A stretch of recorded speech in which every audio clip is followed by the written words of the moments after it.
Urutonde rw'inzitizi zikomeye z'ubucuruzi hagati y'Ubushinwa ndetse n'umuryango w'ubumwe bw'ibihugu by'Uburayi zigiye kuvaho. Ibyo byagaragaye mu minsi mike ishize. Abayobozi baturutse mu Bushinwa n'ubumwe bw'Uburayi barimo gutegura neza amasezerano mashya kandi bazatangaza vuba. Amakuru y'inama yatangajwe bwa mbere n'ikinyamakuru cyo mu Budage cyitwa Süddeutsche Zeitung. Yemejwe n'ibiro bya perezida w'inteko ishinga amategeko y'Uburayi Roberta. Umuvugizi w'ibiro bye yagize ati: buri gihe nibyo inteko ishinga amategeko y'Uburayi yari ifite intego yo gukuraho ibihano no gukomeza umubano n'Ubushinwa.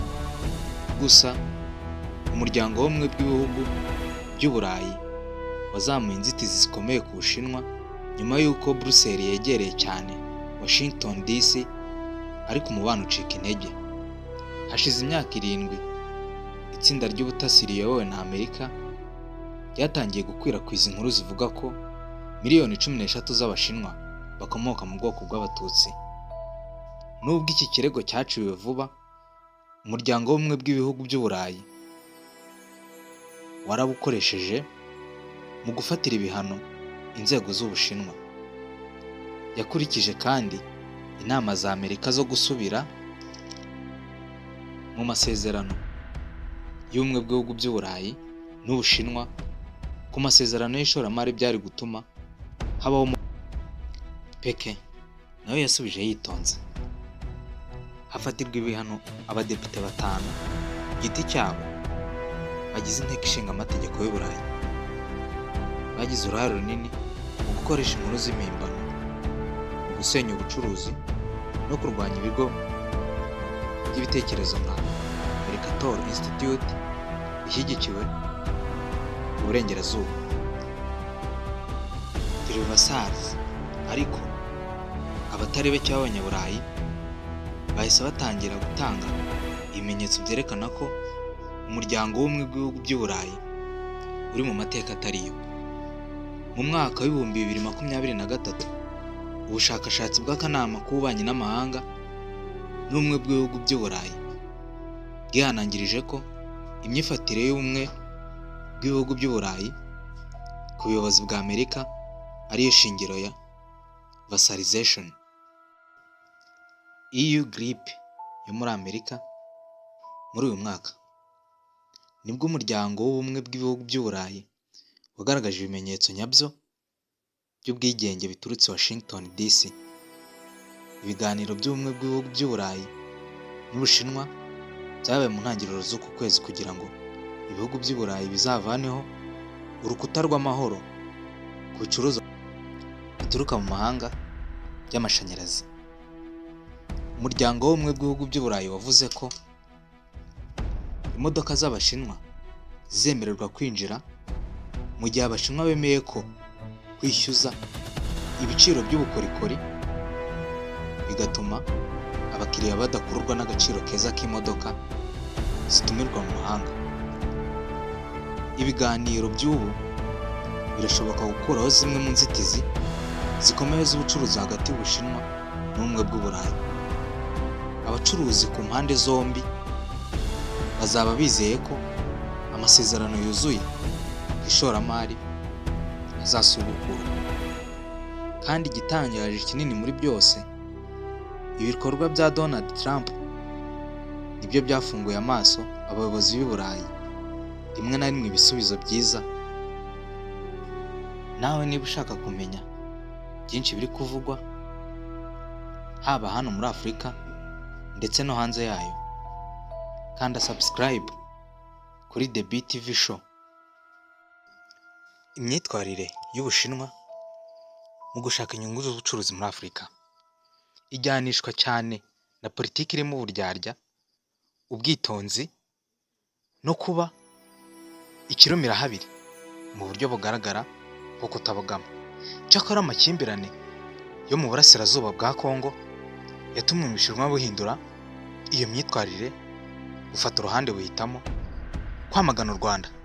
Nko muri uyu mwaka wonyine Ubushinwa bwagaragaye busaba u Rwanda guhagarika ubufasha kuri M23 ndetse no gukura ingabo zarwo RDF cyangwa se Rwanda Defense Force ku butaka bwa Congo. Si ibyo gusa, biravugwa ko Ubushinwa bwatoye yego ku mwanzuro wo kwamagana u Rwanda mu kanama k'umuryango w'abibumbye, gusa abayobozi ba Beijing ntibashaka kwitandukanya n'u Rwanda.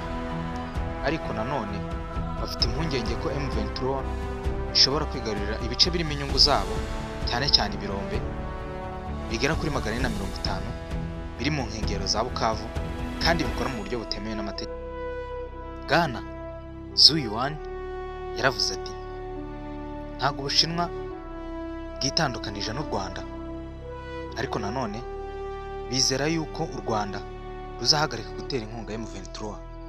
Uyu muhango Zhu Yuan yavuze yuko Ubushinwa bwahisemo uruhande, kuri we ubuyobozi bwa Beijing bahisemo gukora igikwiye kandi cyihutirwa. Bwana Zhu Yuan ati ni ukujyana n'icyemezo rusange cy'akanama gashinzwe umutekano mu muryango w'abibumbye. Bwana Zhu Yuan yongeyeho yuko gahunda yo kutivanga mu bibazo by'imbere mu bihugu bidasobanukiye ko Ubushinwa bugomba gufunga amaso mu gihe hari umuntu uri kurenga ku mahame mpuzamahanga, cyane cyane akubiye mu masezerano y'umuryango w'abibumbye mu buryo bushobora kubangamira ikiremwamuntu. Ubushinwa buvuga ko kandi intambara ishobora kubangamira ibirombe byabo bigera kuri 450. Kugera ubu BBC itangaza ko Ubushinwa butanga intwaro mu Rwanda ndetse no muri Repubulika Iharanira Demokarasi ya Congo. Ikigo cy'ubushakashatsi mpuzamahanga cy'amahoro cya Secomiti International Peace Research Institute cyatangaje ko mu myaka 20 ishize igisirikare cy'u Rwanda cyaguze imodoka za gisirikare, intwaro ziremereye hamwe na misile zirasa ibifaru mu Bushinwa. Muri 2024 ikigo cy'igihugu cy'Ubushinwa nibwo bwa mbere cyashyizeho umukozi w'urwego rwa gisirikare cyangwa se military attaché, mu gihe mu burengerazuba bw'isi bavuga yuko ingabo z'u Rwanda zitanga intwaro kuri M23. Gusa nta hantu na hamwe hagaragara ko uyu mutwe w'inyeshyamba wa M23 ukoresha intwaro iyo ari yo yose. Hagati y'ibihumbi 2005 n'ibihumbi 2022 Ubushinwa bwahaye leta ya Congo ideni rya miliyari 3 miliyoni 20 z'amadolari y'Amerika, nk'uko bitangazwa n'ikigo cya Chinese Loans to African Database gikorera muri kaminuza ya Boston. Iyi nguzanyo yibanda cyane mu gutera inkunga ibikorwa byo kubaka imihanda, ibiraro ndetse n'umuyoboro w'amashanyarazi. Iryo shoramari rishobora kwerekana ko Ubushinwa buteganya inyungu. Utwari Raymond, The BTV Show.